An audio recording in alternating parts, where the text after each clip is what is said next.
Hi, I'm Andy and welcome to another Play It Loud. I'm going to admit here that I'm stealing an idea.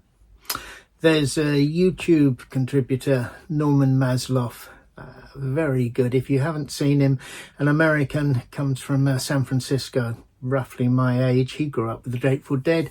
I grew up with the Small Faces, but I think we've got a lot in common. He started a long time ago a series of YouTube videos which he called It's the Music, Stupid. And he pulled out random records from his very large collection and discussed them. And a lot of them are from the era that I'm particularly keen on, the 60s and the 70s. Rock music at its finest. So I decided that it was about time we had, if not an English version.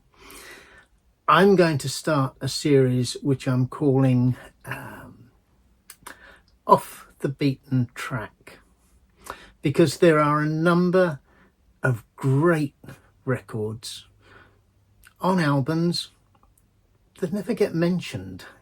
And some of these are by very famous people. Some of them, of course, a lot less well known. But I'd like to take people through a few because I'm no fool. I understand that these days most people are streaming music. Most of us have a way of streaming music, making playlists and listening to things, broadly speaking, at random. I prefer vinyl. I think it's obvious, but vinyl, CD, streaming, if it's great music, who cares? So I'm going to try and put a list of these at the end of the video. There's not that many, but I'm relatively new to this, so I may not. You may need a pencil and paper if you're the least bit interested. Okay, where do we start? We start with a very, very famous band. This is the Eagles and the Eagles' first album. And I think nearly everyone who's come into contact with music at all will be familiar with the Eagles, their greatest hits, Hotel California in particular. But there's a track on that first album which never appears on their hits albums. It's called Train Leaves Here This Morning. It was written by Bernie Leadon, who was the banjo player in the Eagles at the time. He left after their third album, I think. But he wrote it with Gene Clark. Gene Clark was with the Byrds. Gene Clark wrote, I think, 8 Miles High and a lot of other wonderful records. I'll move on to Gene Clark because if you don't know him, he made some great stuff. This particular album the album should have been called No Other. This is the No Other outtakes. The track No Other is widely available and you need to listen to it. Gene Clark wrote some really, really good songs. He did them himself, obviously wrote for the Eagles, he wrote for the Byrds. Dillard and Clark recorded a version of Train Leaves Here This Morning. I don't think it's as good as the Eagles, but it's worth seeking out. So, Train Leaves Here This Morning and No Other, both written by Gene Clark. All right, somebody you probably do know, Mark Knopfler. Mark Knopfler, Dire Straits. I find it interesting that a lot of Mark Knopfler's solo albums don't do anything like as well as the Dire Straits albums.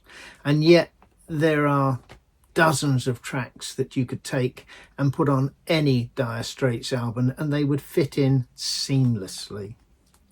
But my particular track, what I want to send you here to is Wherever I Go. Wherever I Go on Tracker.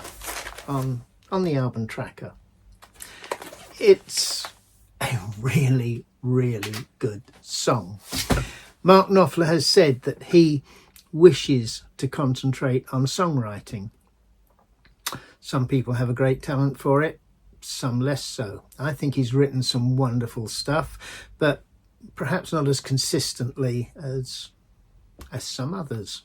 And let's not knock it. Wherever I Go is one of, I could have picked a dozen tracks off of his quite extensive solo catalogue, but I'd put you in that direction. It's really good. Okay, moving on. Another famous band I mentioned in a video fairly recently that I don't think I can afford to get tickets to see these. The Doobie Brothers are going to be doing a tour very shortly, and sadly the tickets for the shows are £100 plus. I think they're expensive, and on that note I'll stay with the Albans. They were really two rock bands. The first one was a rock band, Tom Johnson's rock band, and then Michael McDonald joined them, and they had a lot more hits, perhaps more in a middle of the road style, but great musicians. Yes, really good. But I'm going to come back to this one. This album is called, I think, Stampede, and the track that I'm going to highlight is called I Cheat the Hangman. I Cheat the Hangman never appears on Doobie Brothers best ofs or hits. It slips into the background, and I've no idea why. It's got pretty much a full orchestra on it. It's one of those productions where they used to say they've thrown the kitchen sink at it. Absolutely everything goes on in the track, and I think it's stunning. So, Doobie Brothers, I Cheat the Hangman. Please, go and listen to it. Okay, now somebody that everybody knows, but I wonder if you know the track that I'm going to throw out here. Bob Dylan, Bob Dylan's Desire. He's made a lot of albums. I have to say this is my favourite Bob Dylan album. The track that I'm going to highlight is called Black Diamond Bay. A lot of the songs on this particular album, there were songs on others, but on this he wrote with Sam Shepard, somebody he came across, film scriptwriter, I think producer. I don't know enough about Sam Shepard to get excited about it, but clearly he was a storyteller, and he and Dylan wrote a number of story songs. I'm going to be honest and say off the top of my head I can't remember the one that came off of the Loaded album. Great song. Black Diamond Bay is where we're talking about here. Black Diamond Bay is a lovely story. It has a start, a middle, it has an end. It has a lovely flow, and Scarlett O'Hara, the violinist that he played with for a number of years, does a wonderful job on this track. So if you know anything about Bob Dylan, if you're the least bit interested in Dylan, and maybe your collection, maybe your streaming, maybe your playlist doesn't run to Black Diamond Bay, it's on the Desire album. Pick it up. Okay.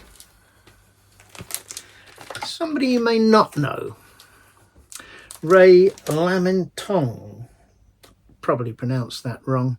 Don't hear his name on the radio very often, although I think I saw him on I don't think it was an Old Grey Whistle test, but it was something similar, because this is, in my terms, relatively recent, certainly in the last 15 years. The album's called God Willing If the Creek Don't Rise. What a great title. And the track that I'm going to bring to your attention is New York Is Killing Me. This man made a really fabulous album, this particular album, beautifully recorded. If you're into that sort of thing, audiophile quality. It's stunning. It's largely acoustic, but acoustic in the way that an acoustic band with bass and drums and augmentation from other parts of an orchestra, and he writes some wonderful songs. God willing, If the Creek Don't Rise, I highlight New York's Killing Me. It's a good album. You could start at the beginning and go all the way through, but this is Off the Beaten Track. Off the Beaten Track is Ray LaMontagne, wish I could pronounce it, and New York's Killing Me. And finally, in this particular episode, because I'm going to continue this at some stage in the future, maybe not immediately, this album is well known, I think. Rickie Lee Jones, if you don't know it, you're missing something. This is another storyteller telling some really great stories. Fabulous production. A lot of the audio shows going back into the 70s used that album as a demo album because it was so well recorded. But that's not what I want to bring out here, because Rickie Lee Jones, that's the album that everybody appears to know. I want to point you in the direction of this one. Pirates. Pirates is a different recording to her first one, and it's not got the audiophile quality, but it has some great songs on it. And the one on there is We Belong Together. We Belong Together does occasionally feature on Rickie Lee Jones. I say best of, she's got very little in that respect, and this one you might have difficulty getting hold of. She doesn't subscribe or allow her products to go through, I think, Spotify, Tidal, K-Buzz. And on that subject, if you're a Spotify user, please move on to something of much higher quality. Tidal is favourite. I call it Q-Buzz, but K-Buzz, French one, Q-U-B-U-Z, and the quality on that is much better than Spotify. And for the sort of things that I'm trying to highlight, that quality makes a difference. So go in that direction. As for Play It Loud, go back. Any one of the tracks that I've just highlighted, I think you'd be delighted with, and I'd love to get some feedback. So if you do listen to them, please let me know. Good, bad, or indifferent. It's always fun. It's music. Thank you. Be in touch.